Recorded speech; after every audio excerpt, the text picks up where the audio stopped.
Look, we've all had bad days at the office. But usually, your bad day doesn't involve accidentally inviting the entire US Navy to your front door for a permanent stay. Iran may have just made the most historic miscalculation of all time in the Strait of Hormuz. The IRGC, who, let's be honest, have never exactly been nominees for the Nobel Peace Prize, decided to treat neutral tankers like a game of target practice. By threatening a South Korean cargo vessel, they didn't just rattle the Middle East, they essentially tried to hold the world's gas tank hostage. Tehran thought they were holding a winning hand by sealing the strait. Turns out, the United States has a very, very big spare key. President Donald Trump just pressed the button on Project Freedom. This isn't a polite escort mission or a diplomatic, please stop. This is a massive, high-tech display of force that effectively turns the rules of the Gulf into a one-page manual, written by the Pentagon. Welcome to Geopolitics Decoded US. I'm Marcus.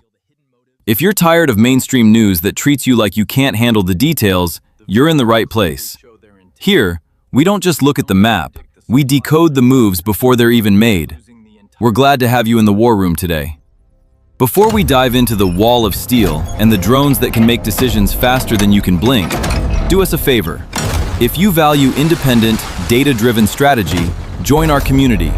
Subscribe, hit that bell, and let's keep the algorithm on its toes. Now, let's get into the hardware.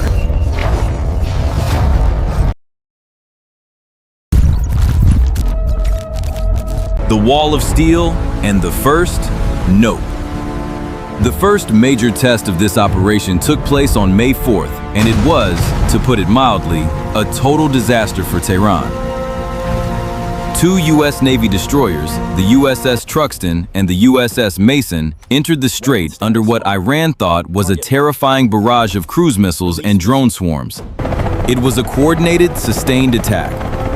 But in the world of modern naval warfare, there's a massive difference between firing a shot and actually landing one. Supported by AH-64 Apache helicopters, these destroyers didn't just survive. They operated like a surgical team in a sterile room. Despite the onslaught, the scoreboard at the end of the day was US Navy 1, Iranian Ego 0. Not a single American ship was even scratched. Think about that. Iran used their most prized leverage, and the US Navy treated it like a minor Tuesday afternoon annoyance. Now, the US isn't just defending, they are flooding the zone. We're talking about a volume of firepower that makes a standard carrier strike group look like a weekend Coast Guard patrol. Missile destroyers have erected a literal wall of steel at the mouth of the strait, while nuclear-powered steel ghosts wait silently in the dark depths, locked onto targets they could vaporize before the order even reaches Tehran. The drone hive and the Burt of Doom. While the destroyers are holding the line, the real nervous system of Project Freedom is operating out of the Al Dhafra Air Base in the UAE. This isn't just a hangar, it's a factory of tactical dominance. From here, F-18 Hornets are weaving a literal wall of flesh and steel against Iran's drone swarms. If it shows up on radar, it's locked on within seconds. It's less of a dogfight and more of a highly efficient pest control operation. But for the IRGC's infamous fast attack boats, the nightmare has a much uglier face, the A-10 Thunderbolt. You know them as flying tanks. Armed with a 30mm Gatling gun firing nearly 4,000 rounds per minute, these aircraft don't just hit targets, they shred them into what I like to call fiberglass confetti. In the opening hours, at least 7 Iranian boats were sent to the dark, hot floor of the Gulf. It wasn't a battle, it was an eviction.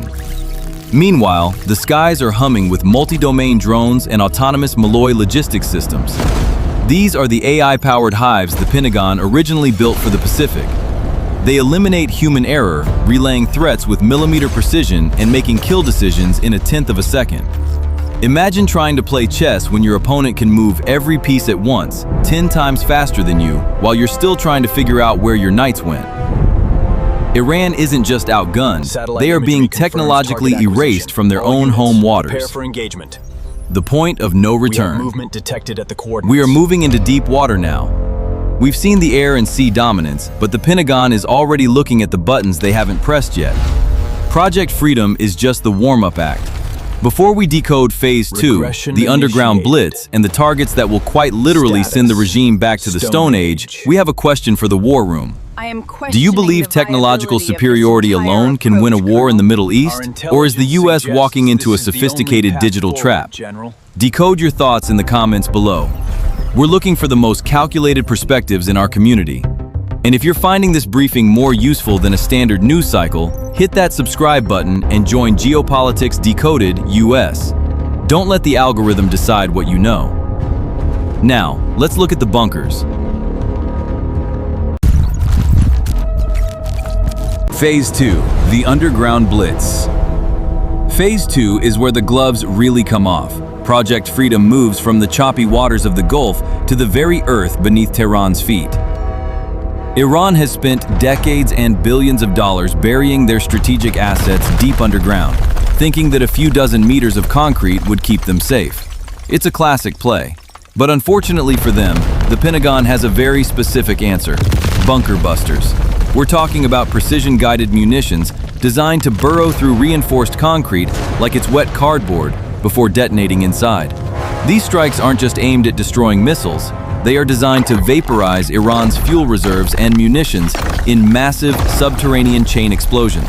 It's the ultimate decapitation strike. But before the first bomb even hits, the EA-18G Growlers will have already finished their job. Using high-energy electronic pulses, they'll turn Iran's air defense radars into expensive light shows of static. Imagine the IRGC generals sitting in their command centers, staring at black screens, while Tomahawks are already mid-flight toward their coordinates. It's not a fair fight. It's a total information blackout. By the time they realize the storm has arrived, the brain of the regime, the command hubs in Tehran and Isfahan, will have already been severed from the body. In modern warfare, if you can't communicate, you're not an army. You're just a group of people waiting for the inevitable. And as we're about to see, the inevitable is coming for their wallet next. The Kharg Island execution. Now we arrive at the endgame. If you want to stop a bully, you take his lunch money. In Iran's case, that money is Kharg Island. This tiny patch of land is the beating heart of their entire oil industry, the sole exit point for their survival. Seizing Kharg isn't just a military move, it's an economic execution. The scenario is as cinematic as it is brutal. It starts in the dead of night, with elite special forces descending silently from the shadows to secure the terminals. But they aren't alone for long. Once the fast boat threat is neutralized, the heavy hitters arrive. We're talking about Abrams tanks roaring off landing ramps and onto the sand. The loudest way possible to say, this island is under new management. With Bradley fighting vehicles flanking every logistical artery, the American flag over Kharg Island declares the ultimate game over for Tehran's leverage. President Trump has called this the Stone Age scenario for a reason. Without Kharg, the Iranian rial doesn't just plunge, it vanishes. While the IRGC tries to figure out how to fight tanks with speedboats, their own population in Tehran will be facing a different reality: empty shelves and a regime that can no longer pay its own soldiers. The message from Project Freedom is clear. The United States has overturned the chessboard. From this point forward, the rules in the Gulf are written by the Pentagon, and they are written in steel. Iran spent years blackmailing the world with this strait. Now, they're just watching the clock run out, and time is as merciless as the currents of Hormuz. The Asian Shield and the price of eggs. While we spent a lot of time talking about Hualuk Vasetang, Project Freedom isn't just a fireworks display for the Pentagon. It is, quite literally, the world's most expensive insurance policy for your gas tank. By targeting South Korean tankers, Tehran didn't just pick a fight with a neighbor. They accidentally united the world's most powerful energy consumers against them. From Seoul to Tokyo, the red alert wasn't just about military pride. It was about keeping the lights on. These nations rely on a stable Hormuz for nearly 90% of their energy. Washington's message here is simple. The era of using the global economy as a hostage is officially canceled. As US UAVs and those autonomous Malloy drones conduct millimeter-precise sweeps of the seafloor for mines, they aren't just protecting American interests, they're securing the lifeblood of the global economy so you don't have to pay $20 for a gallon of milk next week. Think of the Asian Shield as a massive, high-tech bouncer standing at the door of the world's favorite gas station. Iran tried to play landlord of the strait, but they forgot to check who actually owns the mortgage. With US-led AI logistics ensuring the energy flow remains unbroken, Tehran has successfully managed to turn their greatest leverage into their greatest liability. They wanted to isolate America's allies. Instead, they've given those allies a front-row seat to the most lopsided military demonstration in modern history. The rules have changed, and unfortunately for Tehran, they aren't the ones holding the whistle anymore. Conclusion: the final debrief. So, what's the final verdict?